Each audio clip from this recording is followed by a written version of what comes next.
Hello, Bengals fans. I am Matt Minich, and this is Chalk Talk. Thank you for joining me today as we continue our look at Joe Burrow's rookie season.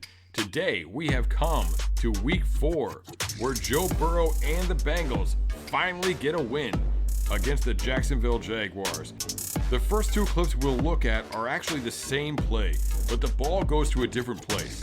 This shows that Burrow is processing each play individually and not just assuming that the receiver who was open the last time will be open again. Notice how the linebacker sits low on this first play. That opens up Drew Sample on the deeper route for a 23-yard gain.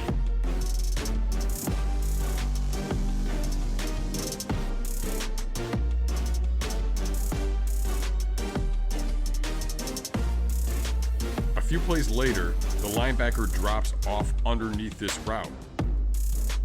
Now, Burrow delivers the ball to Tyler Boyd underneath for a 14-yard gain. This was a great job by Burrow of reading the defense and delivering the ball where it needed to go.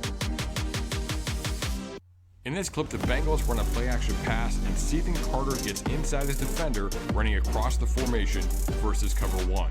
There is nobody there, and the coverage is right behind him, so Burrow leads him on the route, letting him run to it. The field gets much tighter in the red zone, but Burrow should have taken a similar approach on a couple of potential touchdowns earlier in the game. On this play, there's plenty of room outside of Boyd, away from the defense. If Burrow would have just lofted the ball out there, it would have been an easy catch. Instead, Boyd has to make a great play to bring this ball in. Unfortunately, the touchdown was wiped out by a penalty. On the next drive, the Bengals were once again in scoring position, and again, there was room outside, this time for Drew Sample. But Burrow put him into a contested situation when he didn't need to. Now, don't get me wrong, Drew Sample needs to make this play. But if Burrow just put the ball out into the corner of the end zone, Myles Jack does not have a chance at this thing, and it's a much easier catch for Drew Sample.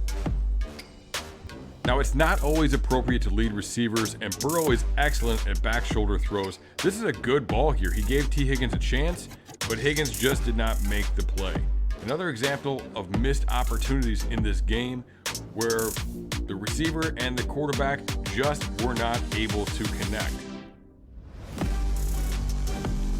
On this play, Higgins runs the wheel. Instead of chasing, the defender takes an angle to cut him off, and Burrow smartly puts the ball low and behind him. This is a position where only Higgins can make the play. Unfortunately, once again, he does not make the play. A lot of points left on the board against the Jaguars because the receiver and quarterback were just not able to connect. Here, Joe Burrow scrambles outside of the pocket, and T. Higgins responds by taking his route deep into the end zone. This is great recognition of the scramble by Higgins, and Burrow throws a ball that gives Higgins a chance. But unfortunately, the two rookies just cannot connect.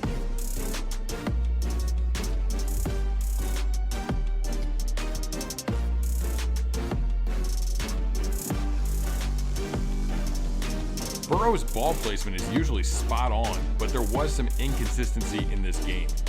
Here he connects with Boyd for 20 yards, but the ball was thrown behind Boyd in a really dangerous position.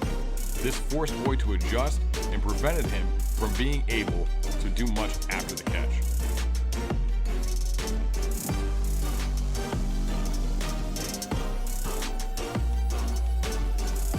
Later in the game, Burrow was able to connect with Boyd on the same route with much better placement.